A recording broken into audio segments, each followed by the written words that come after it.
Good evening, ladies and menfolk. Welcome to The Kirby Show. No, wait. It's the Word Ninjas live show. Episode 74, I think. 70-something. 70-something.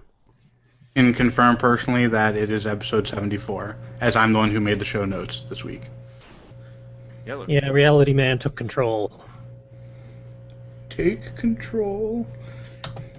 He does that from time to time when we get distracted. But if you have not noted, well, I forget if it actually shows the little preview icons for all the people anymore. Doesn't. Well, that's stupid. Well, I then, agree. for all the people who are watching, I am your instigator of literary and creative insanity. No productivity at the moment, just insanity, because convention in like 3 days. So yeah, I'm Charles. Joining me tonight is, come on, Will/Kirby. Hello. Hello. And a Justin. I'm also here. And an Ed. Oh, hi. And I'm kind of here. Skipping over the other little icon, and a Calvin. What they said. I was going to say we have the full crew tonight, but then I realized the stupid little icons probably don't show up for viewers. And for the audio listeners, it wouldn't really matter anyway, so I have to actually specify it. Yay, learning. You did this 74 times. Well, they keep changing things is the problem. Google keeps You Google fiddling with Hangouts. stuff. I'm just glad it still works at all. I did notice that there's like a 2-second delay when I actually select someone's little icon so they show up on the big screen, so it's probably because I'm running 2 computers at the same time on the same router, and that gets cranky sometimes. You should set 1 to 2.4 and 1 to 5.0 gigahertz. I would assume he has a dual band. I do. Aha. Next time. Excellent. Learning. We're professionals. Because we keep on doing this. So we gotta learn eventually. We'll get it right by episode 125 or something. Yeah, somewhere around there. But until that episode, you have to deal with this one. And if you are new, we start things off with weekly conversation topics, or just random things that we like to talk about. And the first topic on the list in the show notes is from Justin, so I'm going to hand it over to him and select him so everyone can see him on the big screen. Yay. So, last week I went to the library with CJ and spent some time there, and was going through some notebooks and my computer and realized that I have a problem and I need help. And then I decided on this topic, unrelated to the previous sentence. So the topic is organization, analog versus digital. Whether you write notes in a journal or writing notes in your various software, you know, your Evernotes and your OneNotes and various other task management, syncing to the clouds. Just kind of want to talk about what people use and why they use what they use, and if they'd like to use something else or if they've ever experimented. For me, my bad handwriting, even bad for an engineer, has kind of prohibited me from using analog all too much. And I think one of the issues probably is that I don't really have a good pen, and I've been writing most of my stuff in my journals with really thick, glossy paper with pencil, which is probably not a great medium for notebooks. So I should probably switch to a pen at some point, but what happened growing up is I was right-handed, and my insanely religious kindergarten teacher decided that left-handed people were evil. So she wanted to make me not evil, so she forced me to write with my right hand. So now I write like crap with both of my hands, unfortunately, which is not helpful. So my handwriting is atrocious, and I've been trying to find resources on improving my handwriting, but there's not a whole lot out there. Um, so I've been mostly doing digital, uh, mostly sticking with the Evernote or Google Keep, depending on how much data I need to store at any given time. And then I've got syncing across multiple devices, which is handy. But I'd really like to get personal and do more analog journal writing. And I've been starting to do that this year, and I think I need a good pen. Maybe any of you analog people can chime in on the pen thing during our discussion. And then also, besides just your portable journals and your laptops, there's also, your various whiteboards and cork boards and pinup boards. I don't know if any of you do like a design board, coming up with anything, or if you just do whiteboard. I use a whiteboard at work for a lot of things, and I used to use a whiteboard somewhat at home for when I'm trying to outline my novel, but I've been doing that on paper lately. So yeah, I've been using a variety of things, and I haven't really figured out what I want to use going forward, which is kind of why I brought up this topic. I wanted to hear what other people use, and especially analog versus digital, or a mixture of the both. Okay. Checking the comments, apparently Justin has like a 2-second echo going on, at least to the viewers, but to me he sounds fine. So I'm going to just blame Google. I wonder if it's when you do the screen share specifically on me. Actually, there's a comment that came up, you're fine. He actually had it playing in 2 windows. Oh, that'll do it. Hooray! Not our problem. Hey, I did that in like episode 20 or something. So, you're not alone.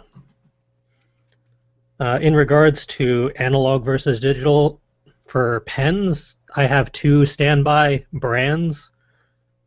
My preferred one is, that's not going to show up clearly, but it is the Pilot Varsity fountain pen. They're not refillable, but they're pretty good, straightforward fountain pens. They have a nice solid flow to them.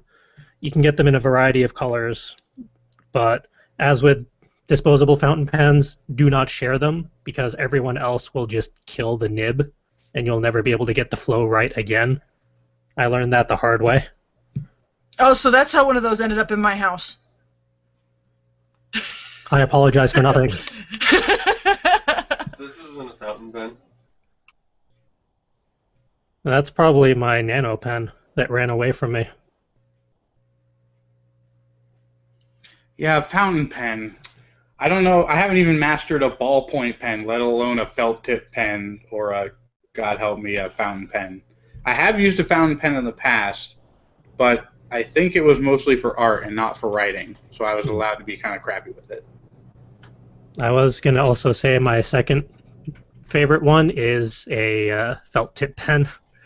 This one is just from Sharpie. It's a fine point felt tip pen, but I'm always afraid of bleeding with those.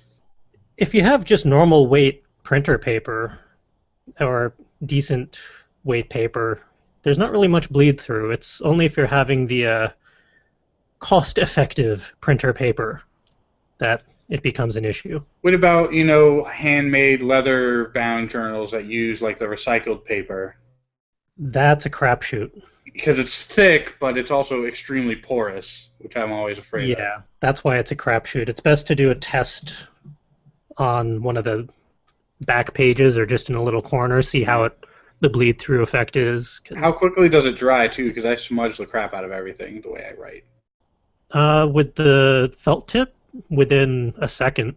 With the fountain pen, depends on how porous the paper is. Yeah, that can take a little while. I've smudged my writing with those before without realizing it. I have yet to find a decent ballpoint pen that I like because eventually the flow just gets screwed up because it travels in my pocket, it travels across states, on airplanes. Airplanes kill everything. Thank you, pressure changes. Airplanes have managed to kill my Fisher space pen, which it should not Wow. be able to do.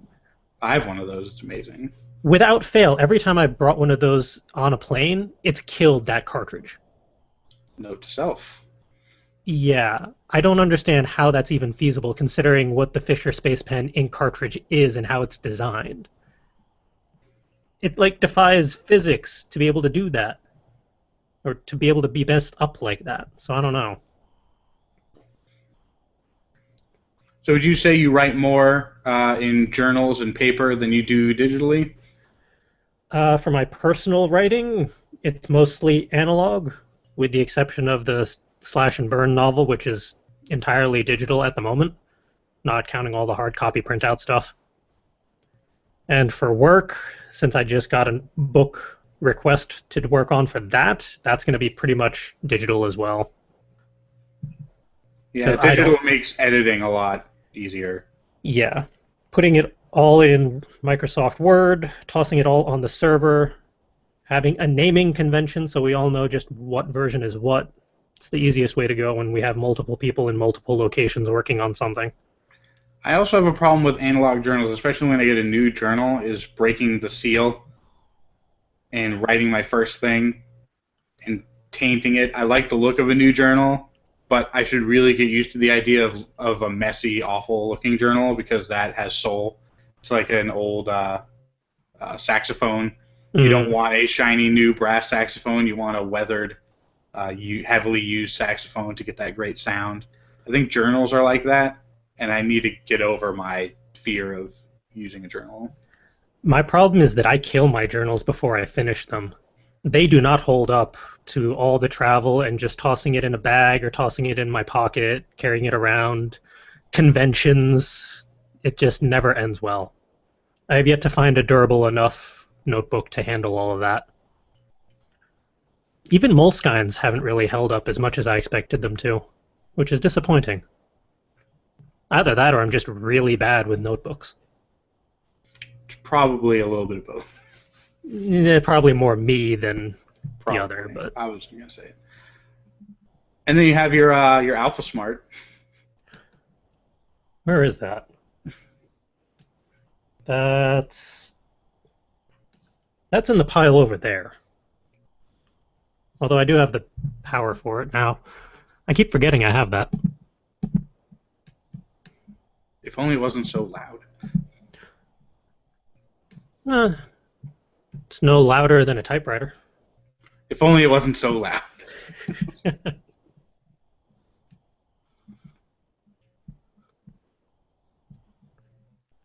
So what does everyone else use? I feel cheap. I just use a Bic pen. They seem cheap, but they've never let me down, and they last forever. I've gotten to the point where there's no visible ink in this thing, and I'm still writing pages and pages with it. Maybe it's a magic pen. It would be nice to have a magic pen. I'd never have to worry about replacing it. Maybe it'd be easier to get the words out of my head and onto paper. How's your handwriting? Better than mine. Better than a doctor's handwriting, but Okay. I have trouble reading it sometimes. It's a lot depending better on, than mine, I know that. Yeah, And you know that too. I do. I've had the chance to compare. This weekend we should all write the same sentence and see who has the worst handwriting. Oh God. I'll Maybe. get it on- I'm I'll willing get it to on bet I'll tape. be in the middle of that list somewhere. It all depends on how quickly I'm writing, where on the page. If it's close to the bottom of the page, my handwriting starts to get worse. But if it's towards the top of a new page, it's better. Is it on lined paper or not? Yeah, I need lined paper. College rule. I need the one that has the dotted line in the middle so I can keep my lowercase letters in check. I think that's called elementary ruled.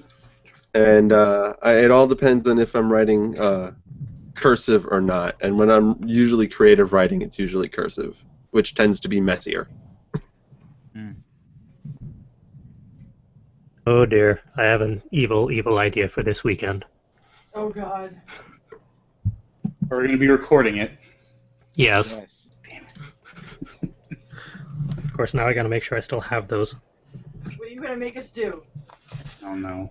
I saw the comment of the dip pens and replied accordingly. Okay. I'll have to I test those. I used to write with a literal feather back when I was a hipster middle schooler.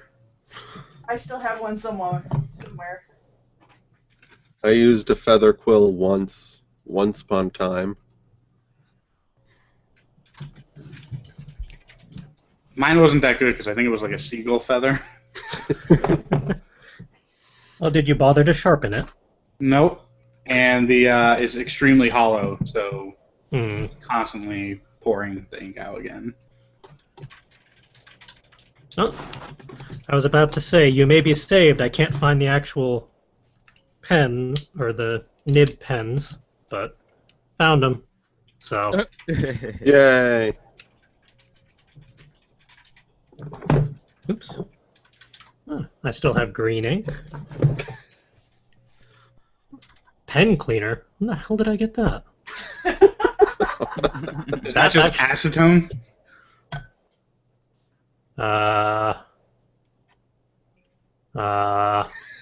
I'm It guessing does not specify. it's it probably just- just acetone. It literally says pen cleaner. Probably acetone, if I were to guess. That would make sense.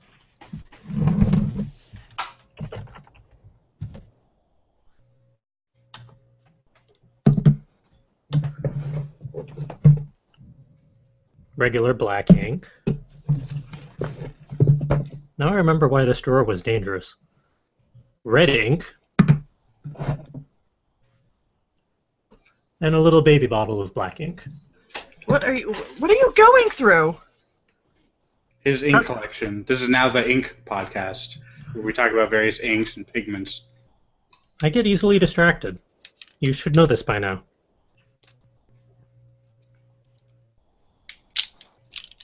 Do I have to get my dragon's blood?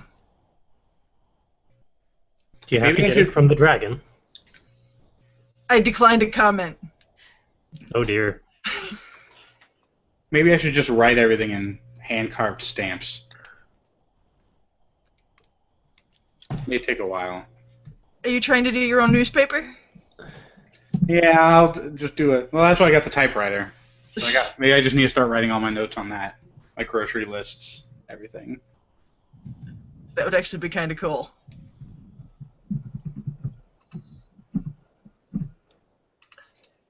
Ah, I need the right window. I'm not putting that comment on air. Which one?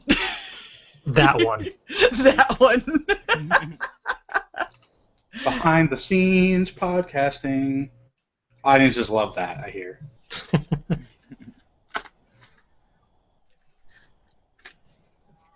Calvin, what about you? What's your note-taking habits? I'm pretty sure I've given this answer at least 7 times throughout the life of this pod. Oh, Did we just lose a Calvin? he cut out for me. Oh, great. Oh, no. No, there he is.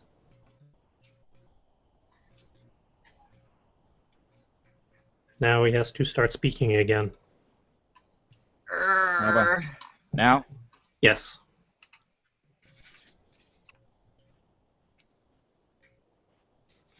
Again, I'm pretty sure I've given this answer at least 6. Really? Google Hangouts is not your friend today, Calvin. Apparently, he's not allowed to answer the question. He's already answered it enough times. He's trying, and the worst part is that the first part of his answer is, I've already answered this so many times, and here I'm going to clarify it for you, and then it cuts out immediately. It was meant to be an eternal mystery. Either that or it's forcing people to listen to the older episodes to find out. Oh, diabolical. Calvin actually writes in ancient eldritch runes. All right, can y'all hear me now? Yes. Yes.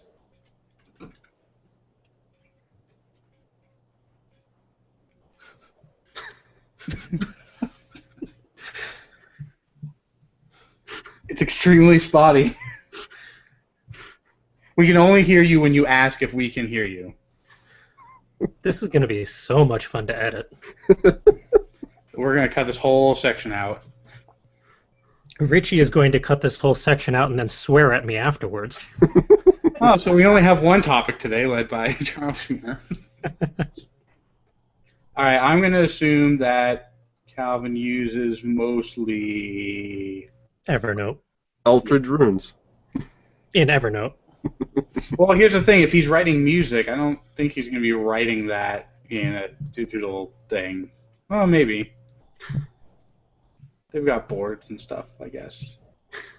Probably write it out by hand. This is a fun game, guessing what Calvin's trying to say. Quick, do charades. Or type it in the chat and have someone else read it. That's actually a decent idea. Then we can at least move forward. Evernote, yes. He uses Evernote for everything, in all caps.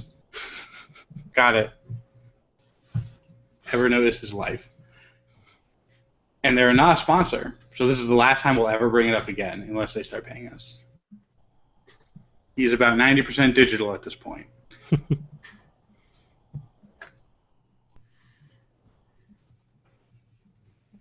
So, Ed, when you're not drawing something and you're actually writing words, what do you use primarily? Nope, you're on mute. Try again.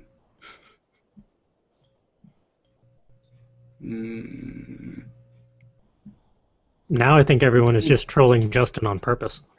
No, I'm trying to scroll between windows and answer comments and get one window to actually work long enough for me to answer comments. So forgive me. Okay, can anybody hear this microphone? Yes. It's not so much the microphone, it's the connection. You've now cut out again. Also, it looks like you were just about to hurl something across the room in frustration.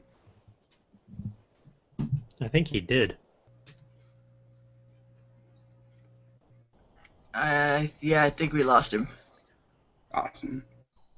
No, I get to see him at like 1.5 frames a second. Well, while Calvin is going retro, Ed, how about you continue? I use anything that's within my finger's reach. Journals. Oh Hey, I'll use my own blood if I have to. Wouldn't be the first time. No. Unfortunately, been there, done that. Not pleasant. My finger hurt a lot after that one.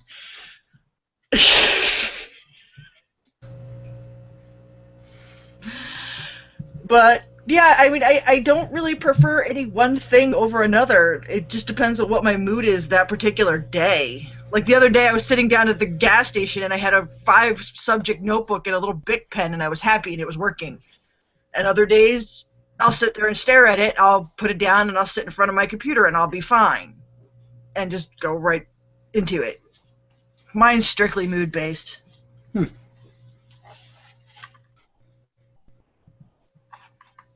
Although I prefer no lines. I can see why.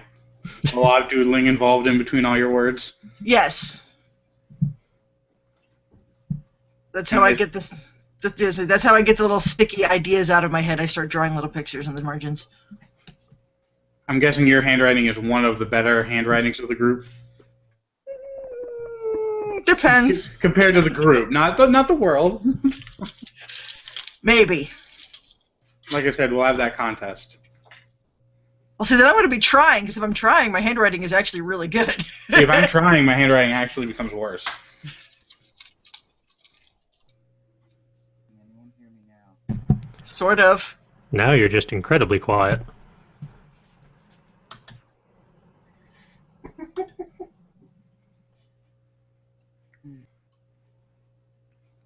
Poor Calvin.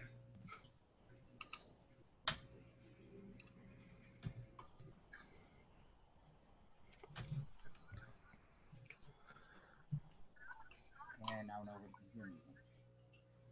We can hear you just incredibly quietly.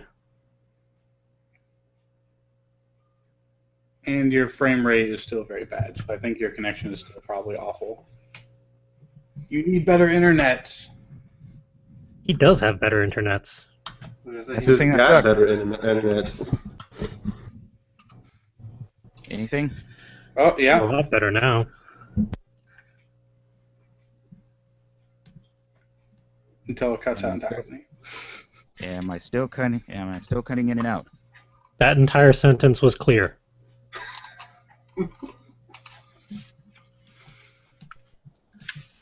All right, I'm going to take advantage of this while I can. Go, go, go. And he's gone.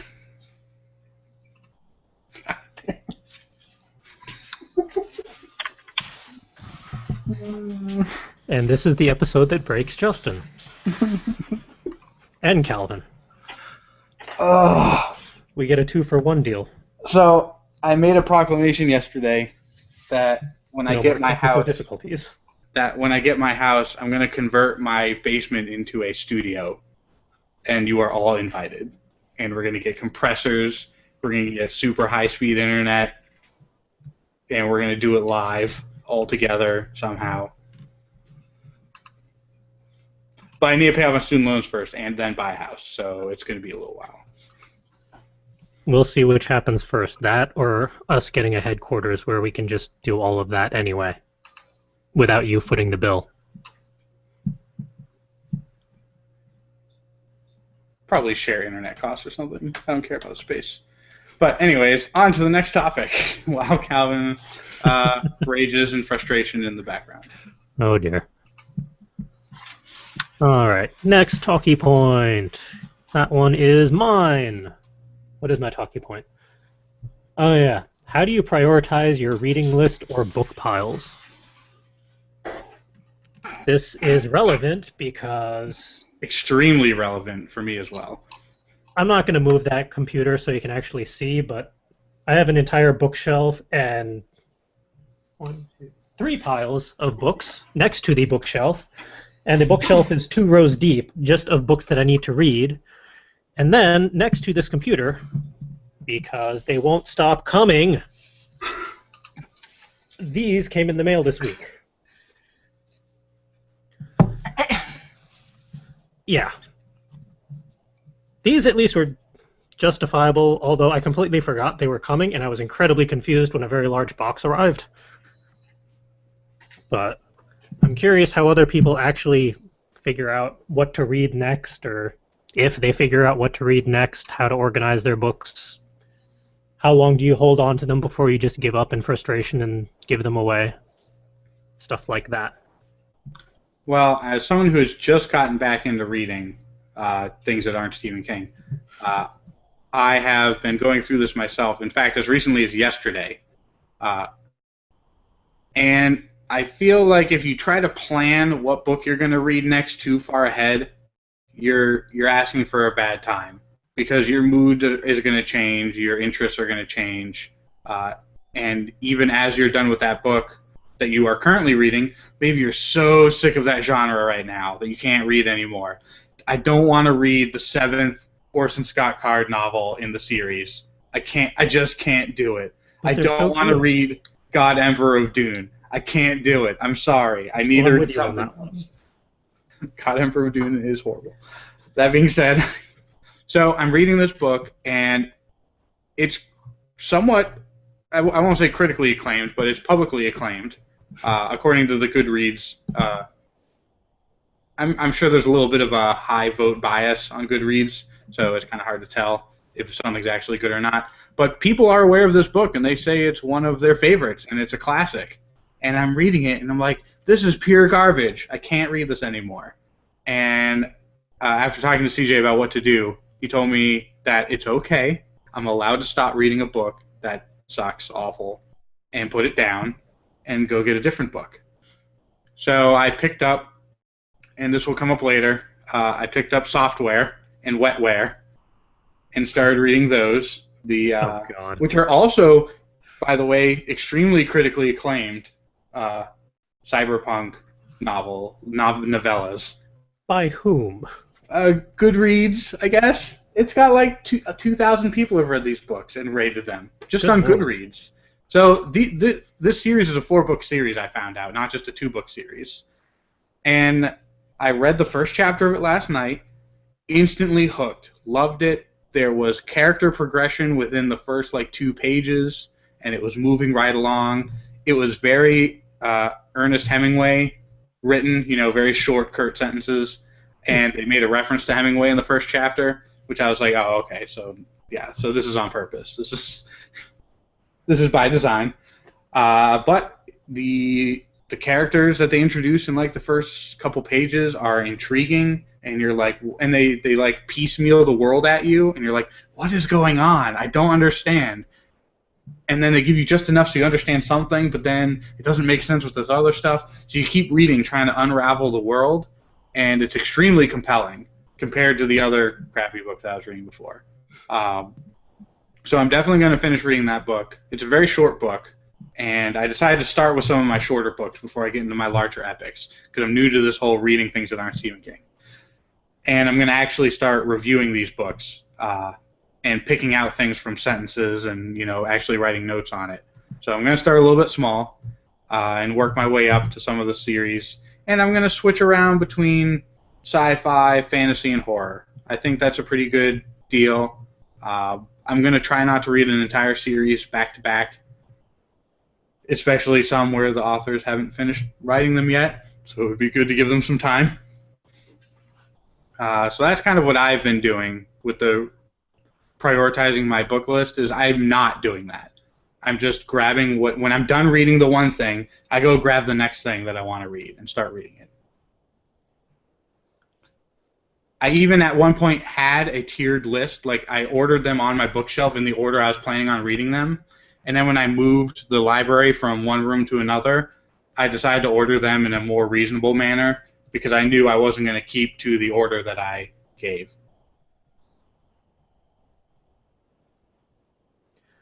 I think my bookshelf at the moment is just ordered in one shelf is groups of series where I'm missing one of the books or multiples in that series. Perfect. So I need to track the others down. Another shelf is finished series, so I have all of the books I need. I just need to read them. And then the rest is just a crapshoot. And this one I actually finished, thankfully. So 1 down, 50 billion to go. This one was actually really good. I hope to review this before the convention. I have a feeling I'm going to actually grab one of the 4 books that came in this week because this was from the C.J. Henderson Kickstarter or Indiegogo. I forget which one it was. So these are all the compilations that various authors put together during the fundraiser. And to be nice on my back, I'm probably just going to go with the smallest one. Because these things are heavy. And I haven't really done short stories in a good while. That and I have no idea what some of these are even about genre-wise. So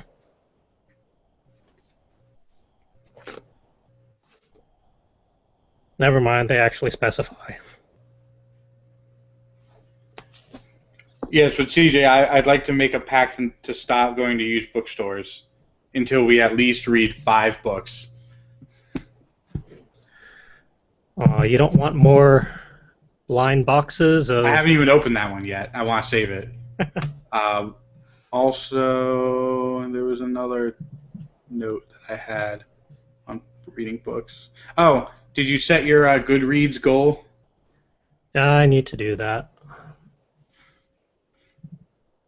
Just add it to my ever-growing to-do list. Are you going to write it digitally or analog? Where'd my pen go? That answers that question. Handwritten notes make things happen quicker than writing it down somewhere on a computer and then never looking at the file again. Right, because you're just like, oh, I really want to throw this stupid note away, but I haven't done the thing on the note yet. So maybe I should go ahead and do that, and then I can throw the stupid note away. Yeah, and I usually leave it near my computer so I keep on seeing it and getting more and more frustrated by it. Stupid notes. Same thing. They're like giant steamrolled guilt monkeys. It's actually how I organize my reading list. Proximity to my desk. The closer it is to me at all times, the more it bugs me, hey, I need to read that book. Otherwise, it's kind of out of sight, out of mind. Yeah, we took a wall in the main office in our apartment and turned it into basically a library. So it's got like an entire wall and a half of books. Most of them are my wife's books. She's a teacher, so a lot of them are hers. And a lot of them are written in Chinese, so it's not very helpful for me. But I did manage to steal 2 full, tall bookshelves from her, and they're filled with all my books that I need to read.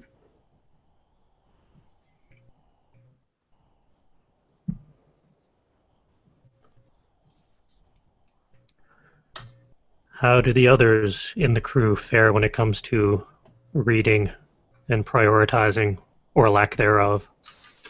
Ha ha ha, you're funny. Yeah, we all know that you read like 3 books a day and you just plow through everything. Please, Stop making us jealous. I haven't picked it. I can only do that with manga, okay? Everything else takes forever.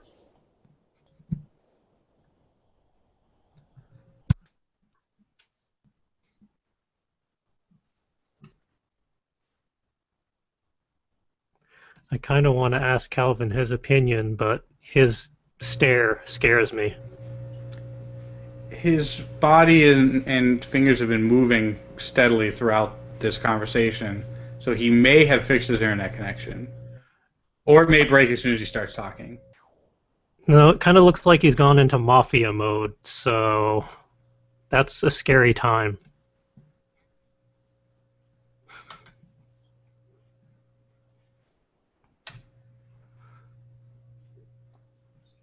I think you're muted, friend.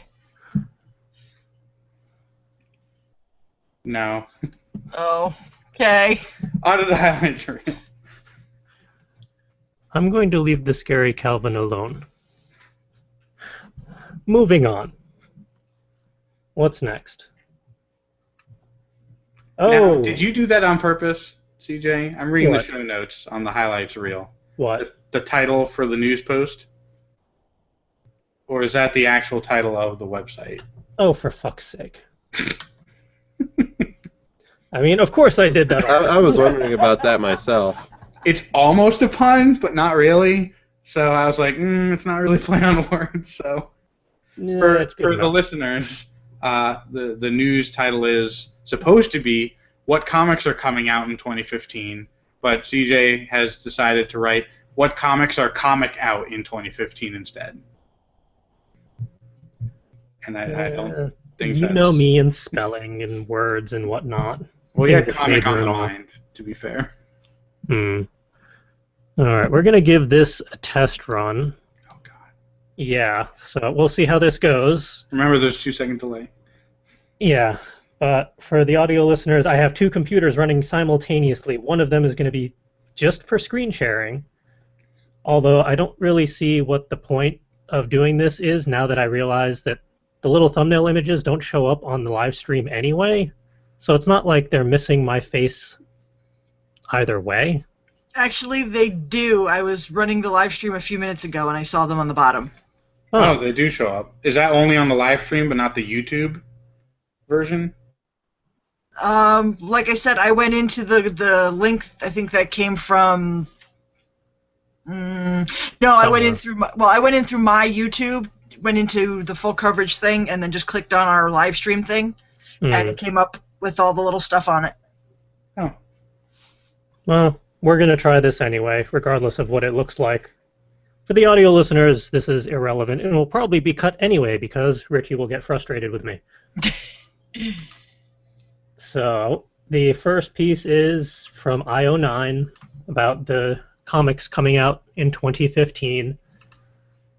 I was just kind of curious what they had in mind or what was really coming out and all that. There's a lot of standard stuff from Marvel and DC and even IDW and Image, the regular ones, but I started seeing a bit of a trend with some of these in that stories that really should be done by now are coming back.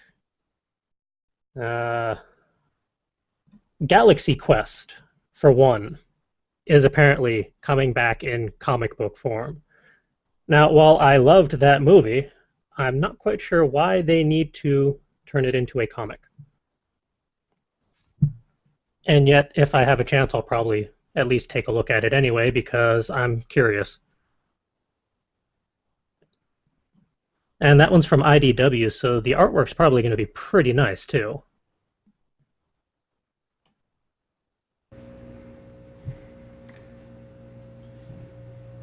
CJ, I don't know if you saw my message, but all I see is you right now. I don't know if is the screen share actually up and live? I have it highlighted on my PC, which is screen sharing, and even on my Mac's screen, which shows the screen share, I can see the little notification saying it's screen sharing. Okay. It's not showing up on my Google thing. You may have Theoretically, to. on the live stream, it's working for people. You might have to manually click on that little thumbnail image because you're in the Hangout. Oh, weird. Because Google. Yeah. All right. I just wanted to make sure it was working for everybody. Continue. Yeah, the live stream is showing it. All right. Yay. That's all I need to know. Perfect.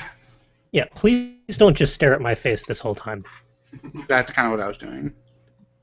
Well, don't. I won't. Let's see. What else is coming out that caught my eye? I mean, there's a lot of good stuff like the Spider-Gwen, because you can never have enough Spider-Man multiverse versions. That one's probably going to be at least entertaining. Could have sworn there was another one in February. Maybe. Possibly. I looked at this earlier this week, so it's already out of my memory. Apparently Howard the Duck is also coming back, because why not? That's not until March, though. Wait, I blame what? Guardians of the Galaxy for that. But That Easter egg in the movie. The star of the Guardians of the Galaxy's post-credits scene returns semi-triumphantly as Marvel's foremost private duck. Is that really the description? Well, it continues with, Dick, sorry. Yeah, that didn't make it any better. no. Let's hope that the editors of this article wrote that and not the comic. I'm sure it was IO9. Okay. Still, shame on you. Oh, yeah, in March, of course it's from Boom. That explains a bit. Bill and Ted's Most Triumphant Return.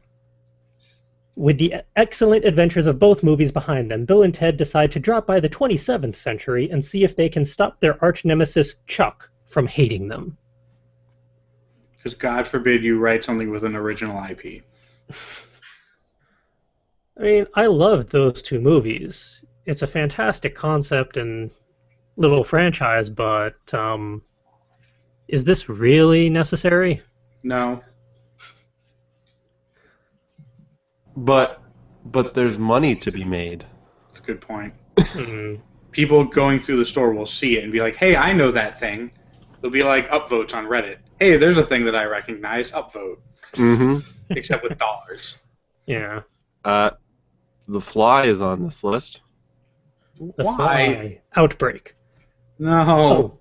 The son of Jeff Goldblum's character has his father's mutation, but in That's his search for a Fly cure, 2. he They already made accidentally that movie. creates a virus instead. That's already a movie. It's called The That- Fly 2. That's the sequel. Yep, that's the sequel. Though I don't remember anything about accidentally creating a virus. You'll have to wait until March and check it out. Or not. IDW. Why? Uh, I hate rehashed IPs in case anyone can tell. I think there was at least one more in here. It's going to make me That's- angry. That's only. I don't think it's been done with this particular combination, but I'm getting a little tired of Archie versus anything. Archie versus Predator. What the fuck the what? It's the crossover no one ever dreamed they'd see, as a tropical vacation has unforeseen consequences when an extraterrestrial stowaway returns with Archie and the gang to Riverdale. What? Again, I say fuck the what? Are we back in the 60s and 70s where everyone's doing cocaine? Maybe. Are we there again? I think it's worse Actually, than cocaine. Yes, we are, because you know what comes out in May? No. Fight Club 2. Also from Dark Horse. Dark Horse is on a roll this year. Something like that. God, I hope their manga line is doing better than their comics. Arthur Chuck, I'm not going to pronounce the last name because I never can, finally returns to his most famous creation in this long-awaited sequel. Okay. The narrator has a kid with Maria, but Project Mayhem hasn't finished, and Tyler Durden isn't finished with him. You know how we've been all laying up at night wondering when is the sequel to Fight Club going to be in a comic form and is going to be on shelves? I mean, I've been sweating at night. Daily. May 2015 is the answer. Is it May 4th? Because that's my birthday. Please be May 4th. That would be hilarious. It doesn't specify. You'd have to go to Dark Horse's website, see their press release for when that comes out. I've never been less interested in going to a place to see it. This is making me as sad as when I saw what movies are coming out this year. They're all sequels. Yeah. Or rehashes. Because money. Mm-hmm. And beyond after that, it's just beyond. It doesn't have specific months, but all I see in bold is there's that, and also World of Warcraft, also by Dark Horse. Mm-hmm. Someone had to do it. It used to be Tokyo Pop. Huh. Well, they were kind of, I guess they were manga. I'd rather it be a comic and manga than a feature-length movie, which is also happening. You know what? Yeah. You mean you're not excited for the Toy Story 4? Reading the last paragraph of this, you know what? Just fine, whatever. I don't care anymore. I don't care about DC or Marvel's planned year-long events anymore because it happens every fucking year. They always have to have something that crosses every single book series that they have. It's not really unique anymore. It's not as fantastical. But Infinite Universes, CJ. Well, Infinite Universes. Well, apparently this year is... The only thing we know about it is that it's called the Dark Side War. Oh, great. That sounds so exciting and original. I mean, granted, Darkseid is a fantastic character and villain, and there's a lot they can do with him, but... Well, he's never started a war, so, I mean, that's... But the villain won't be fighting Earth's heroes. He'll be battling the Anti-Monitor? Wait, what? What? Wait, so it's actual Darkseid versus the Anti-Monitor, not necessarily the Justice League or any other DC superhero force against Darkseid. Great. Super so exciting. Inevitably, it's going to be all the superheroes team up with Darkseid to take down the Anti-Monitor because reasons. It's a Cell situation.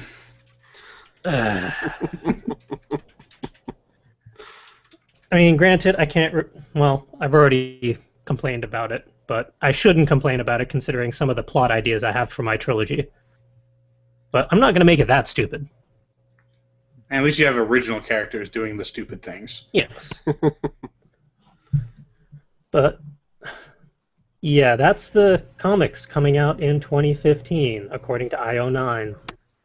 If there's anything you're looking forward to, by all means post in the comments. What are you interested in seeing? I think it was in February, January. I missed it. There. The Unbeatable Squirrel Girl actually gets her own comic book series. The most powerful superhero character in Marvel. That is correct. Hopefully that one's going to be at least an interesting series. They can have a lot of fun with that one. Hey, anybody who's worked on Adventure Time, it's worth looking at. Yeah. Could be promising.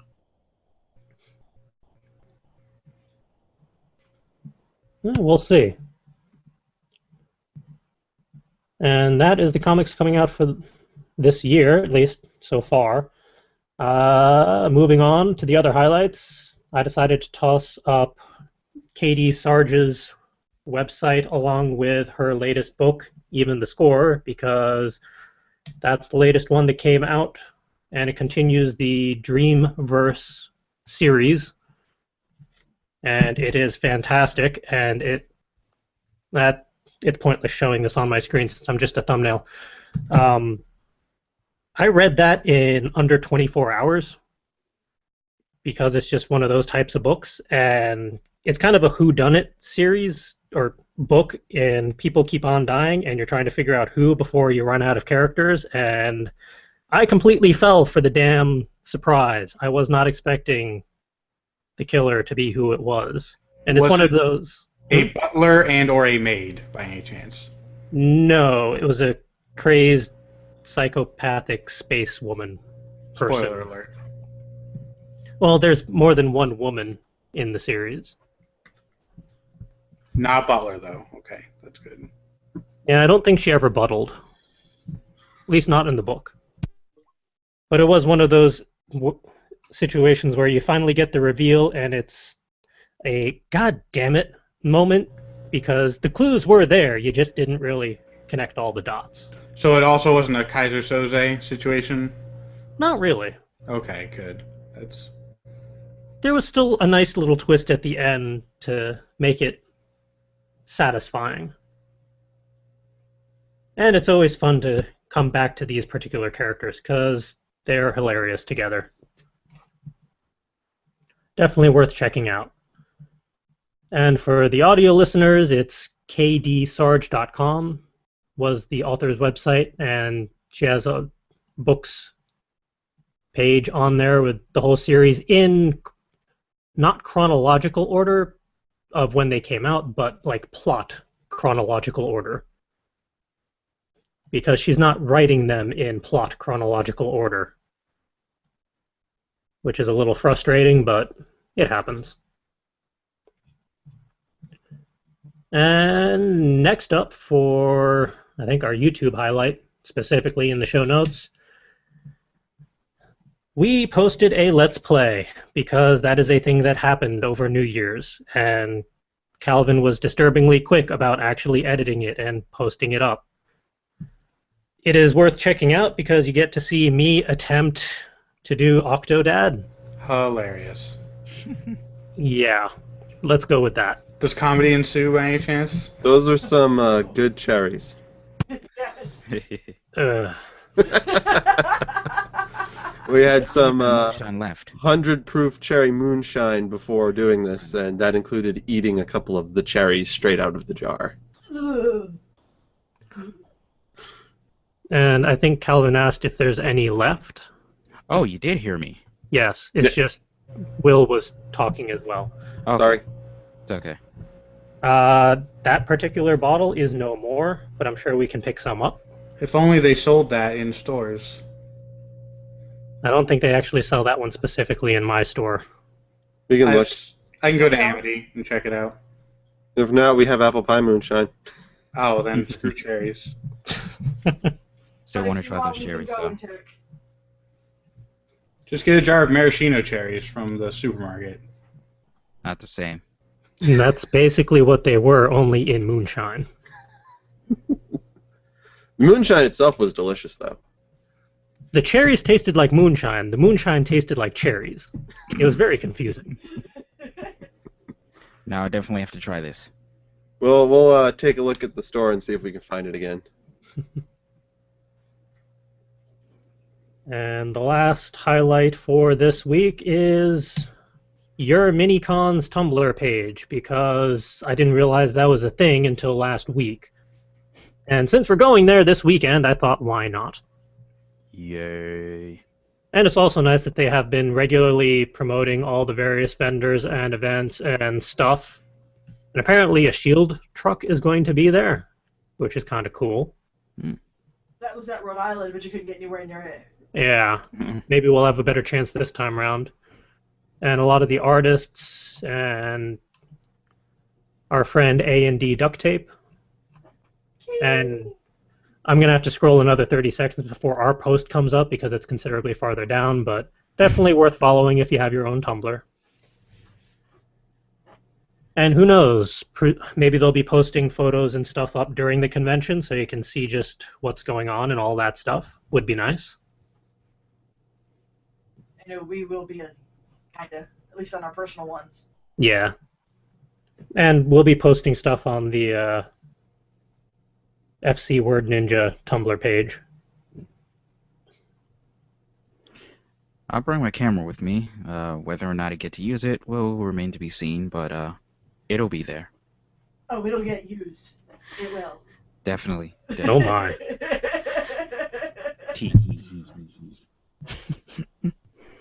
Just make sure to bring those audio recorders too. Oh God. Everything, well, just about everything is coming. Well, at least in terms of my AV hardware.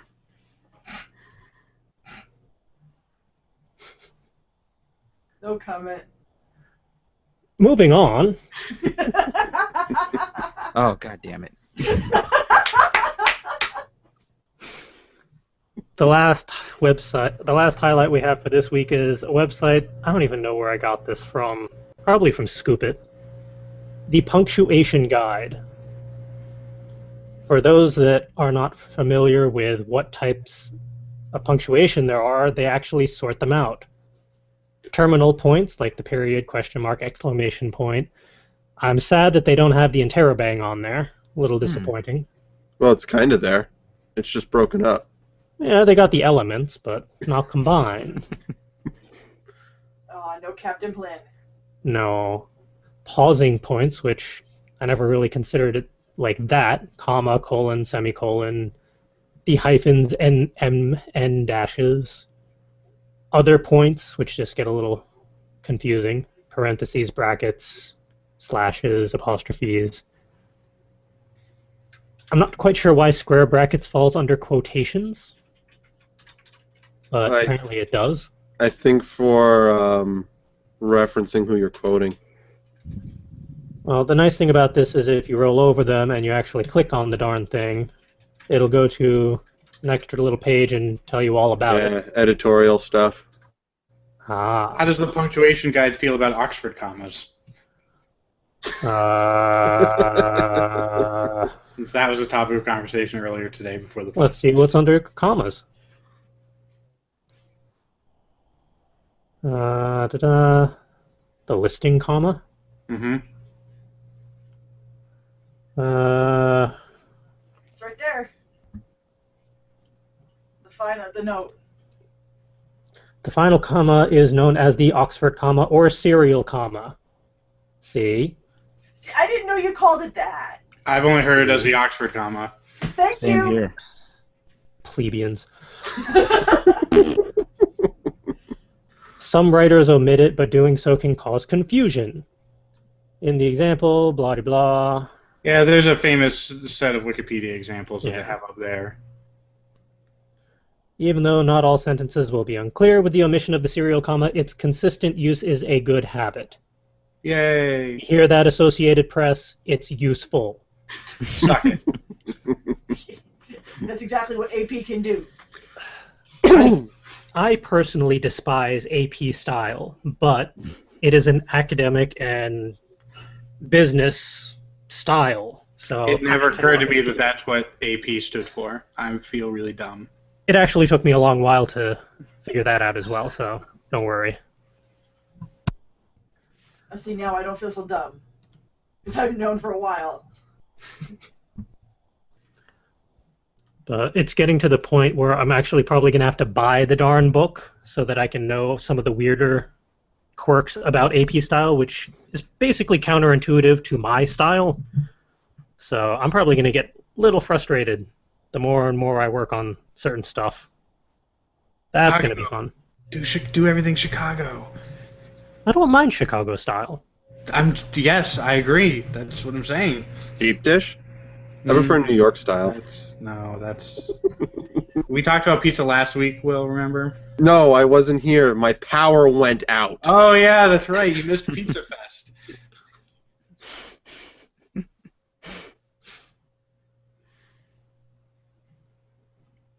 Okay. Poor Richie. Uh, to help Richie, the website for this is thepunctuationguide.com. Nice and easy to track down if you're not checking out the show notes while listening to this. Realistically, I don't think that many people actually would be checking out the show notes while listening to this. That would probably be a little odd, but you never know. And I'm going to take us off of that particular screen so I can actually check the show notes to find out what comes next, because I forget. Hey, it's stuff that doesn't need to be screen shared. So It's Calvin's favorite section. it's everyone's favorite section. It's the productivity highs and lows section. Yay. Yeah. My productivities for this week have been reprioritizing priorities. Basically tiering stuff of how desperately it needs to get done. Basically, my full-time job, this, and then below that, the local group, Richie's stuff, and then below that, everything else. Because otherwise, stuff is not going to get done when it needs to get done. And I have been tasked to draft a book for work on top of the book I'm doing for myself, on top of everything else. Yay. And I switched to reading a book I didn't hate. No, that's my thing. No. Go back. Scrolling up. Oh, that makes more sense. I coordinated the schedule for Libsyn updates. Yes, that makes much more sense for me. I don't know why you started reading my list, but I was looking for patterns. I wrote 3, apparently you wrote 3. No one else did write 3, so I just went with the first one I saw, and then the last have bullet 3. point. Will has 3. Are you even paying attention? He's looking at the website. I'm looking at the website, and I forgot to hit refresh because I updated it with that. This is what happens when I have stuff on 2 different computers. Fair enough. But yeah, you should be getting, for the audio listeners, you're going to be getting more regular updates on the audio stream with more current episodes. So as nice as listening to episodes 20 and 21 might be, you're actually going to be getting into the 60s and 70s by the time you listen to this one. Sweet. Nice. Catch up. I already have a half dozen that I need to queue up. Most of them older, but several of them old. 75% old, 25% new. And we're going to try and get the newer episodes out on a more reliable basis as well. So this time we actually mean it because we actually have a schedule sorted. Aren't those great? Chances are on like episode 40, I've been saying like, yeah, we're going to get these up on a regular basis. You're going to be good to go. And then there's like a 30 episode gap. We're getting better at this, I promise. We trying. Yes. Hey, Will, how did you fare in productivity? I'm going to include some of the stuff I put in last week because I didn't get to include it because the power went out. And it's very hard to be productive when you don't have any power. So Chapter 27 of Roommate went up, and I wrote the first scene of Chapter 28 and completed that over the past 2 weeks. So yay, productivity there. I had recorded some gameplay. Not the Octodad thing, another thing. I'm sure once Calvin has the free time to handle it, it'll be up. No rush or pressure on that. I'll probably post the one you sent me, the last one you sent me up this weekend. Ooh. During some downtime. So that should be entertaining, I hope. Yeah. Calvin said it was entertaining. I thought it was. I enjoyed it. Still need to figure out some fine details in recording, though, with frame rates and resolutions. And that you don't really have to worry about so much because I found a solution. yay! things should get better from here. And we can ignore the fact that the Octodad video kind of unsynced for a little bit. It was obviously because I had one too many cherries. I'm just gonna blame it on the chef.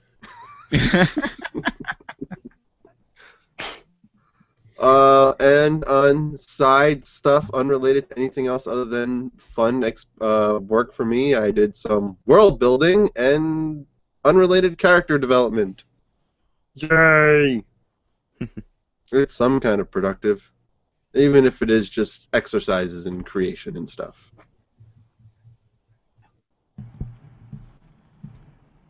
Yay, productivity and world building. I was doing that in the car on the ride home. And I forgot to write it down. God damn it. You should just keep that voice recorder on hand, and when you're in the car, just like speak all of your thoughts into the voice recorder. It's in my car. I think I just didn't have a convenient pocket handy. Mm. And you know all too well how fabulous that little recorder sounds in the car. Mm. And listeners will learn tomorrow. Yeah. It's hard to edit out the sound of rushing wind. I could have removed it, but it would have only actually removed it from the blank spaces between you guys talking. When you guys spoke, the software wasn't able to remove it. So then it just was intermittent whenever you were speaking, and then not there in between speaking. And that actually made it worse. Yeah.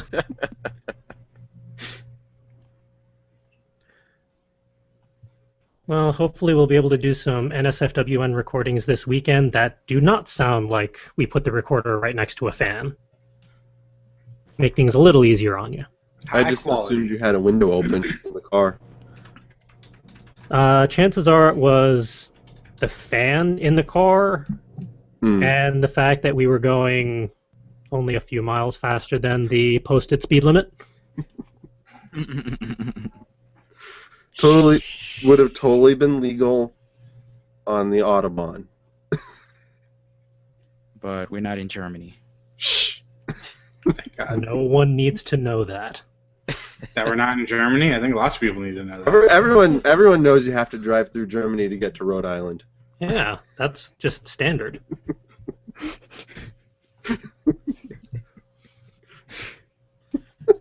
So I did some productive things. Did you now? What sort of productive things? Let's hear I about it. also reprioritized priorities. What? Copycat. I did copy directly off of yours earlier today. So that's why I was reading yours. That probably didn't help.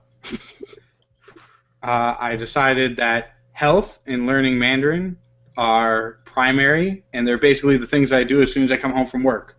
A couple days a week I do my exercises and workouts, and a couple days a week I do the Mandarin lessons.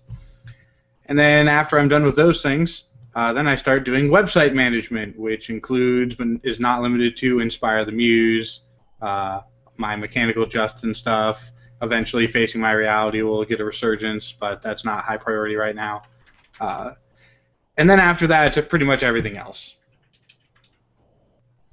So while technically the website management stuff isn't number one, it's going to be a daily thing as opposed to the health and learning Mandarin, which are alternating back and forth. So I'm basically going to be doing stuff involving Inspire the Muse basically every day. So that's okay. Speaking of website management, I came up with a sweet, awesome header for my website, my personal one, and spent way too much time working on that, considering the simplicity of what it actually ended up being. And then I also worked on coding a custom style for my Tumblr blog, which is going to be a style that's going to be shareable because I'm using meta tags. And I fell down a rabbit hole with that one. There's no JavaScript, though, so it's okay. It's pretty basic. Just standard CSS, HTML with variables shoved in everywhere I can. And then I switched to reading a book that I didn't hate, which I find amazing. And I talked about that earlier, so I won't get into it. But switching to a book that didn't suck totally really helped me out this week. And I'm excited. I talked to the wife, and we are going to take some time every day to actually do some reading. Just sit on the couch and read together, maybe to each other. Who knows how romantic it can get. So reading books that aren't awful. Hooray. I probably got confused with that because I also have like 4 books in just a pile that I'm halfway through each of them, and I just rotate through when I get tired of one. Or at least that's the excuse I'm going with. Mm-hmm. Let's see. Next up is Calvin, if he would like to comment. It's up to him. If Google will let me. So far. All right.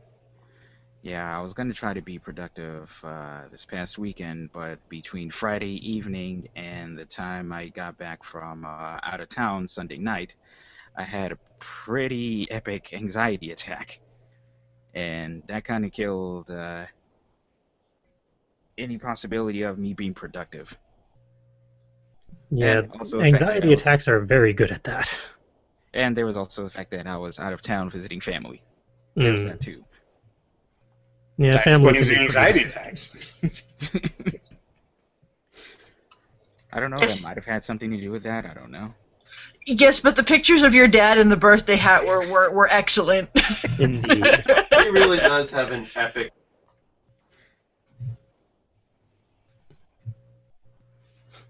Epic mustache is epic. So instead of being productive, I survived the weekend with my family, which was actually a lot of fun. So I can't figure out why the anxiety attack kicked in. They rarely have a good reason for being triggered. Yeah, but I made the best of it, even though the trip home, it kind of got worse. Ooh, that was fun. I'll tell you guys about that after the show. Oh my. But I've been trying to make up for my lack of productivity over the last couple of days, especially with a looming deadline, which is tomorrow. Fun. But I think I should be good for tomorrow, though. Hooray. Like right after I get off this show, I'll chat with you guys for a little bit and then write all the music afterward. Oh. Yeah. Oh. Yeah. Oh dear. Actually, I'm pretty well off, so I'm not worried. So. And how about Ed? Hey, I have more productivity than I know what to do with, which is rare for me. Well, aside from, because we didn't get to talk about it last week, helping you with the Doomsday device, which looks amazing, by the way. I like it. I actually was working on I've been making good on the working with my hands stuff, so I ended up picking up my blankie that I haven't touched in like years, and I think I'm just about done with it now. Not too much left to do on that. I have been brainstorming ideas and poking for us, and I have stuff piled on the floor over here. Thank you very much, CJ. Anytime. If you want more, just ask. Later. I have a couple more I've been working on stock for this weekend. It's, of course, week before a con, I go crazy anyway. And I actually have a new product that we get to roll out this weekend, so that makes me happy. It's nothing crazy, it's just new. Newness is good. Yes. I got to put some of my lingering embroidery floss to use, which made me happy. I have a big old bag of this stuff, and it'd been sitting here forever, and I'm like, what do I do with it? And I came up with an idea. If you follow my artist's Tumblr, you've seen it, but I'm not going to actually show it off until actually, this weekend. Hmm. Okay. Then we do this. And then the mouse dies because it's stupid. Then we refresh. Stupid. Okay. And now for the weekly inspiration segment with its shiny new title. An inspired title, you might say. Yes. My inspiration this week is musical. I've been figuring out the soundtracks for all of my 6 main characters. And that's actually been a lot of fun. Because it's been a while since I've played around with these characters, at least in this depth. So I'm actually getting back into their mindsets. Some of those are dangerous, but it's fun to figure out who likes what, who doesn't, how they intertwine with each other. And I actually got my main villain for the first book figured out on the ride home. That one's going to be a lot of fun. He's basically Malcolm Reynolds, only if he was actually legitimately evil. So that's going to be hilarious to write. And it helps that I have 2 CDs of the Browncoats music, which is very fitting for that. Very nice. And I'm amused that apparently Byrne just likes any remixes that involve the Beatles. Nothing else. She hates everything else. And Ivy, I always knew was country rock, but apparently she listens primarily to Gretchen Wilson, which I did not expect. And the overall protagonist, I guess it would be across the series, is a creepy little fuck. She listens to the weirdest, scariest music I have ever heard. I'm not sure I want to play with her.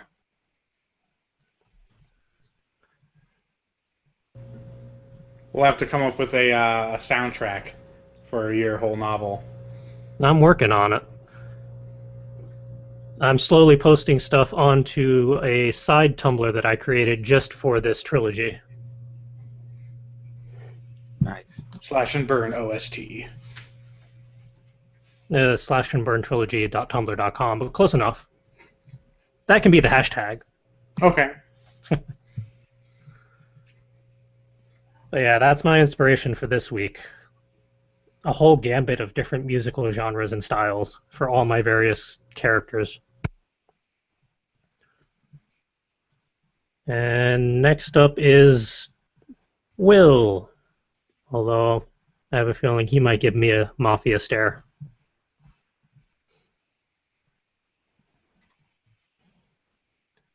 No, he's just going to stay muted, apparently. Because the mic doesn't want to play nice. I'm inspired by silence. Silence can be nice at times.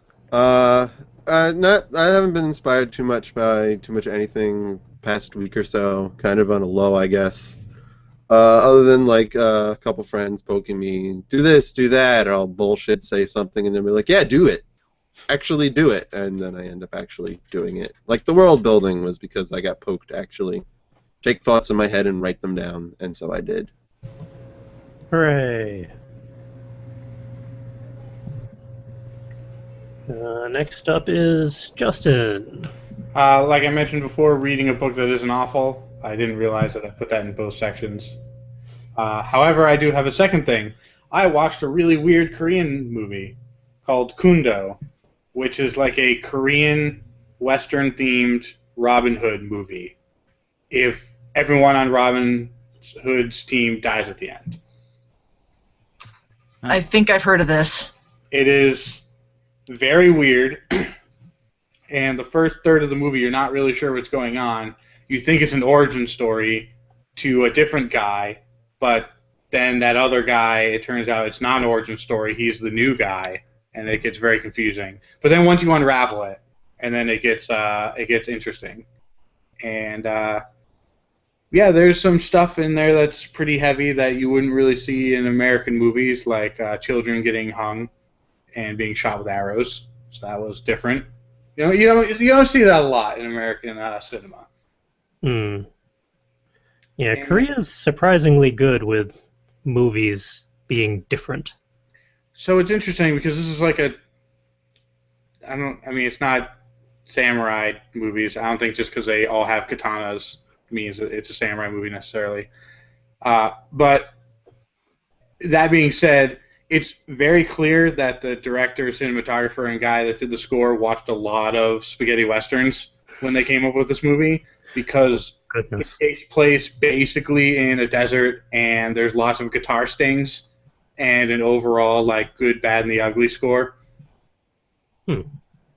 So that some of the things in that movie inspired me, and certain weapons that people were using that were unique and interesting, and certain character clothing designs and stuff I noted. So I would say that movie inspired me. I'm gonna have to see if I can track that down. I am intrigued. Next up is Calvin. All right, so my inspiration for this week is the deadline that was looming over my head. That makes a very good inspiration to get things done. And trying my best to make said deadline while recovering from said anxiety attack. That's been a lot of fun. I know that scenario all too well. Mm. So that's basically been my inspiration for the week. The deadline looks like I will be making said deadline. Hooray! I'm very happy about that.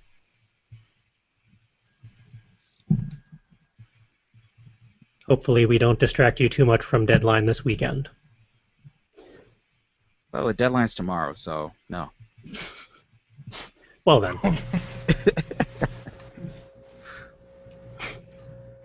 Good thing I never have deadlines at work. Well, moving along so Calvin can get to said deadline. How about Ed? Well, for me, it was mostly just being poked a lot by my Tumblr followers. They don't like to leave me alone if they know I'm having a bad day or something. So Shout I out got to poked all a the lot. Tumblr followers. yes, I got poked a lot. A lot. Well, like I said earlier, no bad times allowed. It's in your contracts. I make no guarantees. CJ, I wanted to point out that I haven't finished writing the contracts, nor has anyone actually signed them. You're not supposed to say that. I just wanted to make that clear for legal purposes. Richie, cut that part out. What? Richie is the best. He's my favorite person. He would never cut this part out. Snip. We'll see what happens in the final cut. Hey, verbal agreements can be just as binding as written ones. That is not true. They are when they're recorded. That is not legally binding in any way.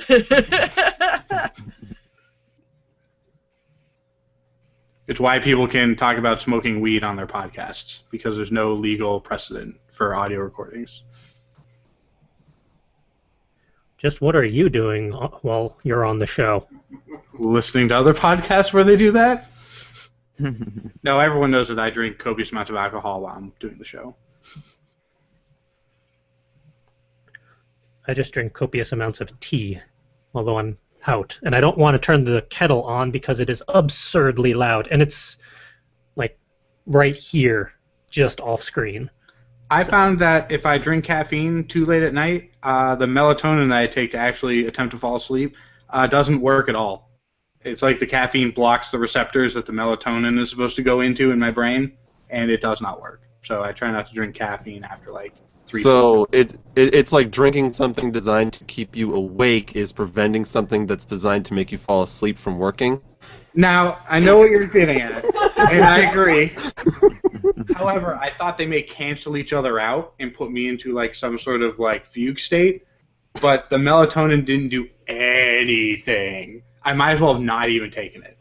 I was still high from the double cappuccino the double espresso that I had at like 7 at night. That may have had something to do with it.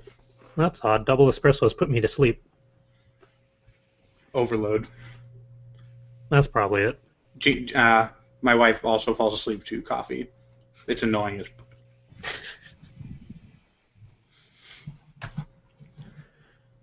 Well, before Justin gets in trouble for such statements, let's move on to the next segment. I think she's in the other room. I think we're safe. Muse food. Yes, Muse food. Let's see. And then we highlight that particular screen so our viewers can see this. For our audio listeners, fcwriters.com, go to the Muse food section. The latest one is always on the home page, but we have the entire archive there. Every week we provide a series of one-line writing prompts, one-word writing prompts, a combination of Rory's story cubes for visual prompts, and the second page contains a musical prompt and an artistic prompt. And we have 5 people on this week, so everyone gets a segment whether they like it or not. And no technical difficulties in dropping out all of a sudden. You're all stuck with me.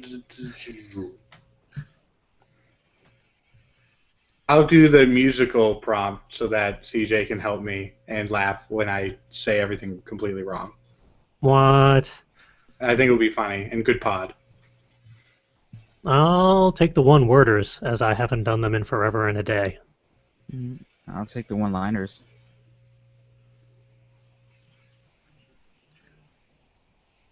Will and Ed get to battle it out for the last 2. I was gonna say I was on mute and I was gonna take the one-liners, but whatever. Womp womp.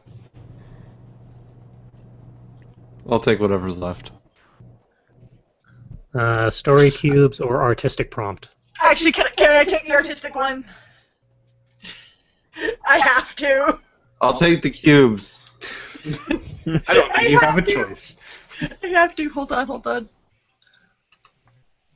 Well, let's roll through it normally. So, one-liners first.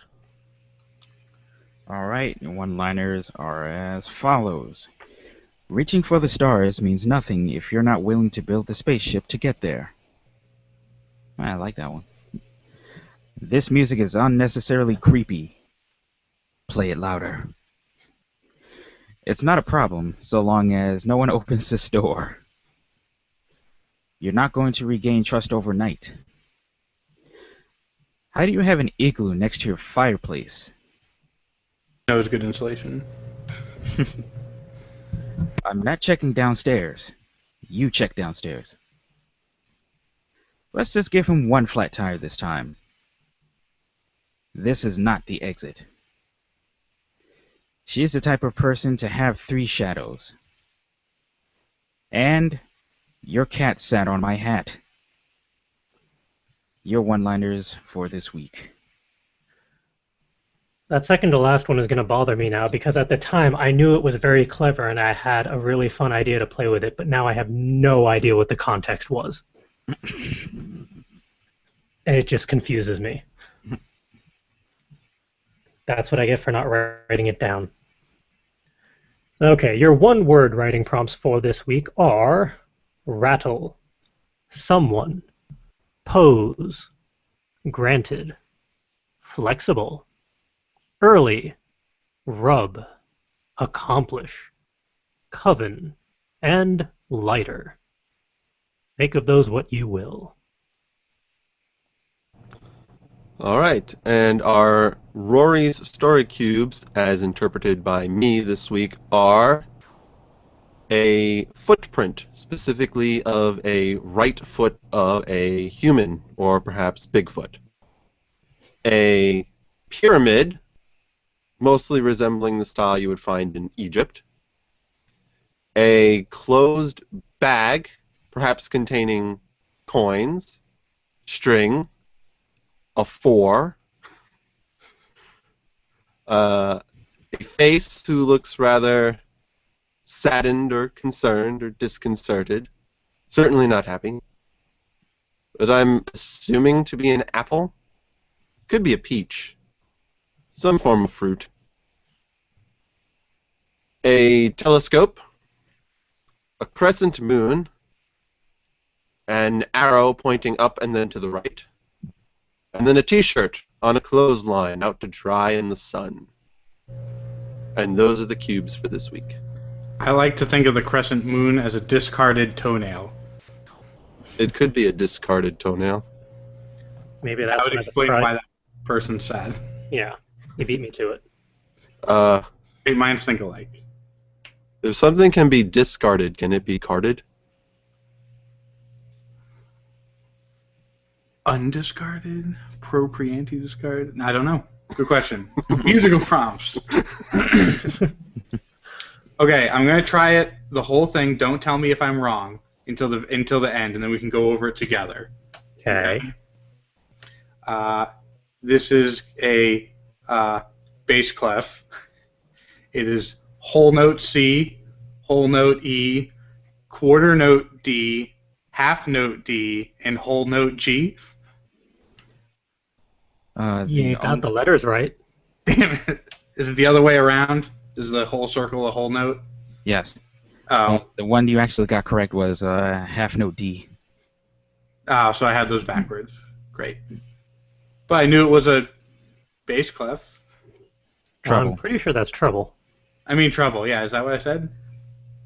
The first time? I'm learning to read music.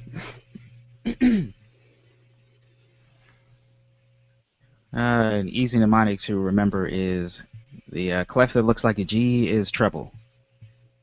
That's not a great mnemonic device. Never mind. It is also referred to as a G clef, whereas the bass is a C clef, and it kind of looks like a C with a colon. Yep, I'm familiar with what the other clef looks like. And I can never remember what the alto clef looks like, because that one's just silly. I didn't know there was another one. And what time signature is this, anyways? Whatever time signature you want it to be. It's 4/4. Same with whatever key you want it to be. Mm-hmm. Oh crap!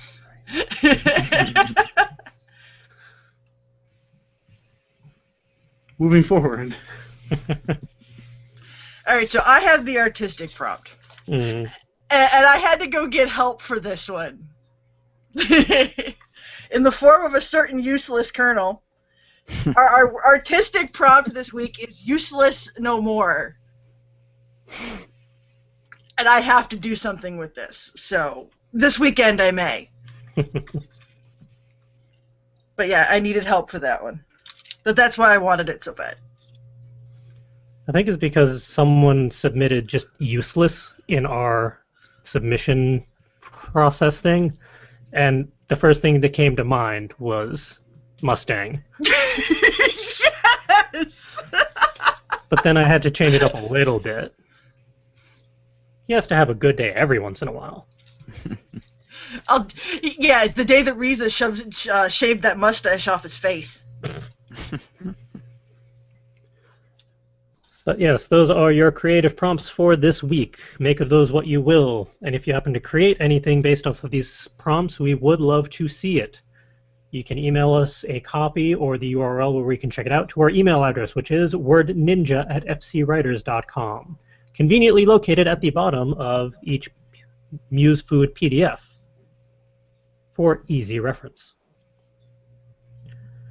And with that, we are done with all the main segments for this episode, so it's about time to wrap things up, especially seeing as we're almost hitting the 2-hour mark, or we're getting there. And I know how cranky people get once we hit the 2-hour mark. I know, we're getting there. Okay, wrapping things up. Upcoming events. Your Minicon is this weekend in 3 days. 2 if you count the funky after party thing that happens before the actual convention thing. It's So weird. that's why they keep saying it starts on the 16th. Okay. Yeah, they have an after hours party before the convention actually kicks off, which Smart. the semantics of that confuse me a little bit, but whatever. It's in Meriden, Connecticut, this Friday, Saturday, Sunday. If you can make it, we would love to see you there. Come say hello. A lot of our various vendor friends are going to be there as well, so be sure to say hello to them as well if you can. We have Book Expo, Kineticon, and Inconceivable on the docket for the rest of the year so far, and a couple others that we're figuring out logistics for press versus vendor versus whatever. We'll see. Check the show notes and the website for any updates as they come. If we entertained you in any way, shape, or form in the last approximate 2 hours, a little bit under, hour 40 minutes, please subscribe to our YouTube channel. If you're watching this, you already found it. If you're listening to this, it is youtube.com/something or other. Search for Full Coverage Writers. And it's probably also mid-2018 if you're listening to this. I was aiming for 2017. Come on. Give me a little credit here. If you want to deal with us on social media... God help you. Yeah. Twitter at FC Word Ninja. Bonus points if you use the hashtag WordNinjas. You can follow us on Tumblr, fcwordninja.tumblr.com, Facebook, facebook.com/fullcoveragewriters.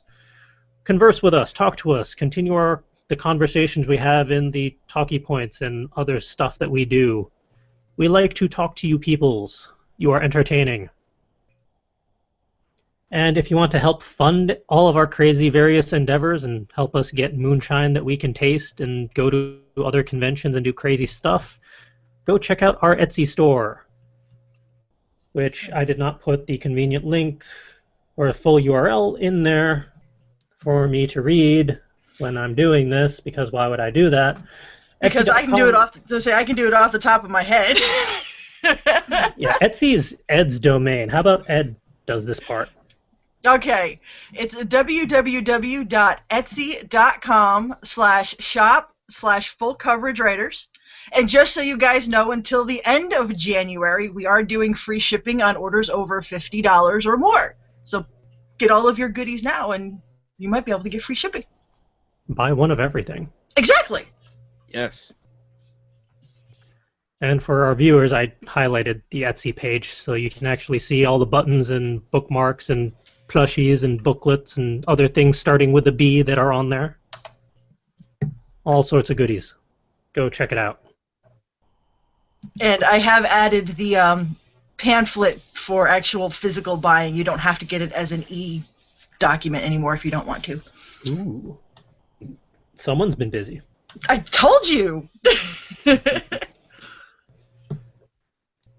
And what else do we got? As always, this show is compiled by Full Coverage Writers, a repository of resources for writers. We have the entire backlog episodes of Word Ninjas Live. We have all of the Muse Food archives. We have author, publisher, artist interviews. We have convention event stuffs. We have all sorts of crazy things on there, and we keep on adding more. So definitely go check it out. Come back regularly, because there's always going to be something new. Just, it's fcwriters.com. And in the show notes, we also list all the various fun people we've had on our show and have interacted with. So go check them out. I was going to say go patronize them, but that sounds odd in that phrasing. Go check them out. Be a patron to them. There we go. And I can't do the full attributions from that because I compiled it all somewhere else. So now I actually have to go to the show notes. Dang it. All right. If you want to track me down personally, God help you, easiest I way... already made that joke earlier. Yeah, well, I'm stealing it. Damn it. My personal Tumblr is fancypantswolf.tumblr.com. I'm slowly building up my novel Tumblr, slashandburntrilogy.tumblr.com.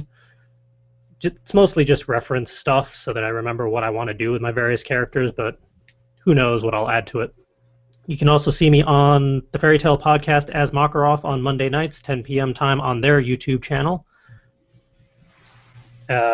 Twitter is at silver_wolf85. I'm slowly trying to revive that again, because why not? And various other methods are on the About Us page over at fcwriters.com. And how about Will? Where can people find you? Mostly you can find me on my Tumblr page at darkhom.tumblr.com. That is spelled DARKHOM. It is a personal blog, though, so I post and reblog whatever I feel like. You can also check out my story-related blog at myroommatesastripper.tumblr.com. Recommended 18 plus for that one. And where can people find Justin? If you want to follow my shenanigans right now, the closest thing I have up and running is probably my personal website, mechanicalJustin.com. I'm just about done coding it up, so then I can start regularly posting on it. I've got a bunch of pending posts ready to go. Once I get the formatting of the thing done, I decided to actually code my own theme because I'm crazy. And the other stuff is way further off than that, so hooray. And how about the Calvin? The only thing I've used actively in the last 2 weeks or so is Instagram. Find me at CCWII. I'll get to everything else some other time. And rounding us out for episode 74 is Ed, who is muted. Yeah, I'm getting there. I never know when his mic is on or not because he uses the button on the mic. Okay, so for me, probably about the easiest place to find me is on my various Tumblr haunts. Either my multi-muse hideout, which is mostly my writing. I have started one for my creativity stuff, which is eMidnight Designs. Goes along with my personal Etsy store. And of course my personal, where I post anything. It's Ed Kuhn with triple X's on both ends of it. Probably makes it, if you're looking for how to spell it, show notes. It's easier. Outside of that, that's usually where the easiest and fastest way to find me. I do poke about on DA once in a while. It's been pretty quiet there, though, so like I said, poke me on Tumblr. It's fast. It's easy. It works.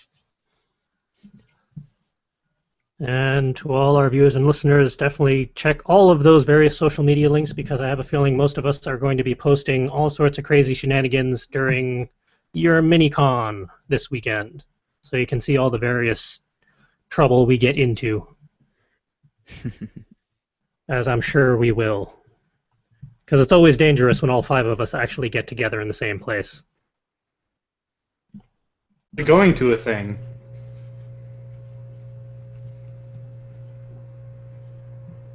Okay. Stop with the distractions. Closing out the show before we hit 2 hours. That is episode 74 of Word Ninjas Live. Tune in next Wednesday night for episode 75. I have no idea what we're going to do for that one, but it's a fun number, so I'm sure we'll figure something out that'll be nice and fun. But until then, have a good week, everyone. Good night. See ya.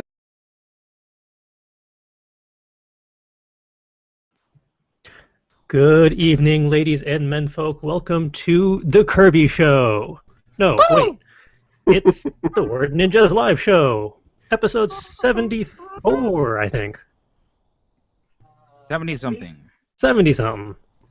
Can confirm personally that it is episode 74, as I'm the one who made the show notes this week. Yeah, Reality Man took control. Take control. He does that from time to time when we get distracted. But if you have not noted, well, I forget if it actually shows the little preview icons for all the people anymore. Doesn't. Well, that's stupid. Well, I then, agree. for all the people who are watching, I am your instigator of literary and creative insanity, no productivity at the moment, just insanity, because convention in like 3 days. So yeah, I'm Charles. Joining me tonight is, come on, Will / Kirby. Hello. And a Justin. I'm also here. And an Ed. Oh, hi. And I'm kind of here. Skipping over the other little icon, and a Calvin. What they said. I was going to say we have the full crew tonight, but then I realized the stupid little icons probably don't show up for viewers. And for the audio listeners, it wouldn't really matter anyway, so I have to actually specify it. Yay, learning. You did this 74 times. Well, they keep changing things is the problem. Google keeps You Google fiddling with Hangouts. stuff. I'm just glad it still works at all.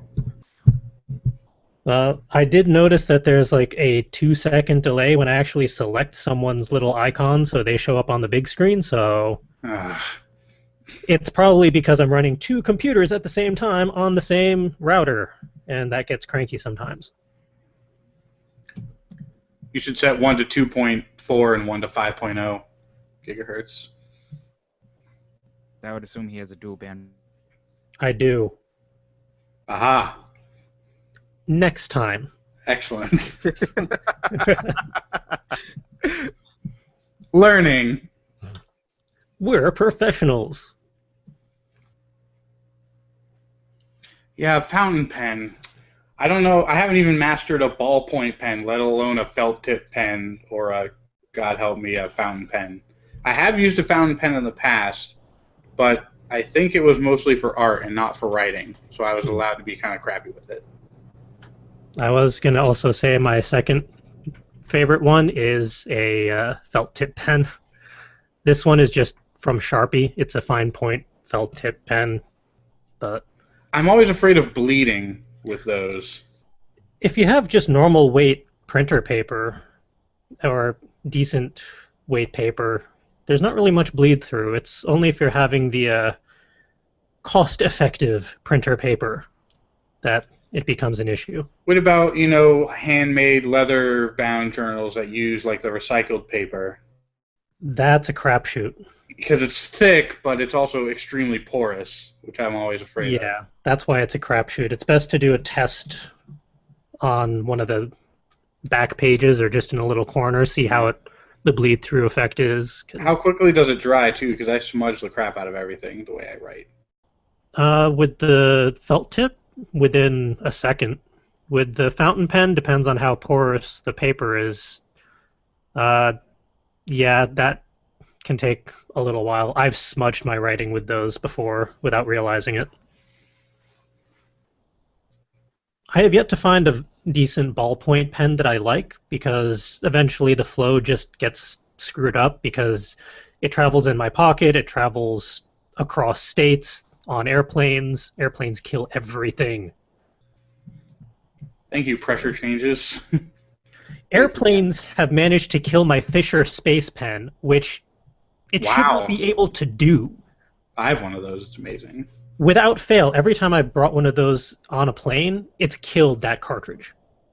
Note to self. Yeah, I don't understand how that's even feasible, considering what the Fisher Space Pen ink cartridge is and how it's designed. It, like, defies physics to be able to do that. Or to be able to be messed up like that. So I don't know. So would you say you write more in journals and paper than you do digitally? For my personal writing, it's mostly analog, with the exception of the Slash and Burn novel, which is entirely digital at the moment, not counting all the hard copy, because we keep on doing this. So we got to learn eventually. We'll get it right by episode 125 or something. Yeah, somewhere around there. But until that episode, you have to deal with this one. And if you are new, we start things off with weekly conversation topics, or just random things that we like to talk about. And the first topic on the list in the show notes is from Justin, so I'm going to hand it over to him and select him so everyone can see him on the big screen. Yay. So, last week I went to the library with CJ and spent some time there, and was going through some notebooks and my computer and realized that I have a problem and I need help. And then I decided on this topic, unrelated to the previous sentence. So the topic is organization, analog versus digital. Whether you write notes in a journal or writing notes in your various software, your Evernotes and your OneNotes and various other task management, syncing to the clouds. Just kind of want to talk about what people use and why they use what they use, and if they'd like to use something else or if they've ever experimented. For me, my bad handwriting, even bad for an engineer, has kind of prohibited me from using analog all too much. And I think one of the issues probably is that I don't really have a good pen, and I've been writing most of my stuff in my journals with really thick, glossy paper with pencil, which is probably not a great medium for notebooks. So I should probably switch to a pen at some point, but what happened growing up is I was right-handed, and my insanely religious kindergarten teacher decided that left-handed people were evil, so she wanted to make me not evil, so she forced me to write with my right hand. So now I write like crap with both of my hands, unfortunately, which is not helpful. So my handwriting is atrocious, and I've been trying to find resources on improving my handwriting, but there's not a whole lot out there. So I've been mostly doing digital, mostly sticking with the Evernote or Google Keep, depending on how much data I need to store at any given time. And then I've got, syncing across multiple devices, which is handy. But I'd really like to get personal and do more analog journal writing. And I've been starting to do that this year, and I think I need a good pen. Maybe any of you analog people can chime in on the pen thing during our discussion. And then also, besides just your portable journals and your laptops, there's also, your various whiteboards and cork boards and pin-up boards. I don't know if any of you do like a design board, coming up with anything, or if you just do whiteboard. I use a whiteboard at work for a lot of things, and I used to use a whiteboard somewhat at home for when I'm trying to outline my novel, but I've been doing that on paper lately. So yeah, I've been using a variety of things, and I haven't really figured out what I want to use going forward, which is kind of why I brought up this topic. I wanted to hear what other people use, and especially analog versus digital or a mixture of the both. Okay. Checking the comments, apparently Justin has like a 2-second echo going on, at least to the viewers, but to me he sounds fine. So I'm going to just blame Google. I wonder if it's when you do the screen share specifically on me. Actually, there's a comment that came up, you're fine. He actually had it playing in 2 windows. Oh, that'll do it. Hooray! Not our problem. Hey, I did that in like episode 20 or something. So, you're not alone. In regards to analog versus digital, for pens, I have 2 standby brands.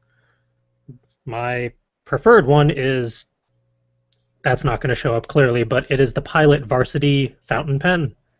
They're not refillable, but they're pretty good, straightforward fountain pens. They have a nice solid flow to them. You can get them in a variety of colors, but as with disposable fountain pens, do not share them because everyone else will just kill the nib and you'll never be able to get the flow right again. I learned that the hard way. Oh, so that's how one of those ended up in my house. I apologize for nothing. This isn't a fountain pen. That's probably my nano pen that ran away from me. print out stuff. And for work, since I just got a book request to work on for that, that's going to be pretty much digital as well. Yeah, 'Cause I digital don't, makes editing a lot easier. yeah, putting it all in Microsoft Word, tossing it all on the server, having a naming convention so we all know just what version is what. It's the easiest way to go when we have multiple people in multiple locations working on something. I also have a problem with analog journals, especially when I get a new journal, is breaking the seal and writing my first thing and tainting it. I like the look of a new journal, but I should really get used to the idea of a messy, awful-looking journal because that has soul. It's like an old saxophone. You don't Mm. want a shiny new brass saxophone. You want a weathered, heavily used saxophone to get that great sound. I think journals are like that, and I need to get over my fear of using a journal. My problem is that I kill my journals before I finish them. They do not hold up to all the travel and just tossing it in a bag or tossing it in my pocket, carrying it around, conventions. It just never ends well. I have yet to find a durable enough notebook to handle all of that. Even Moleskines haven't really held up as much as I expected them to, which is disappointing. Either that or I'm just really bad with notebooks. It's probably a little bit of both. Probably more me than the Probably. other, but I was gonna say it. And then you have your Alpha Smart. where is that? That's that's in the pile over there. Although I do have the power for it now. I keep forgetting I have that. If only it wasn't so loud. Uh, it's no louder than a typewriter. If only it wasn't so loud.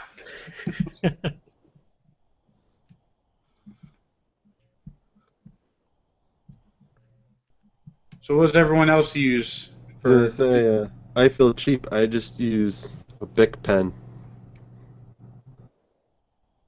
They seem cheap, but they've never let me down, and they last forever. I've gotten to the point where there's no visible ink in this thing, and I'm still writing pages and pages with it. Maybe it's a magic pen. It would be nice to have a magic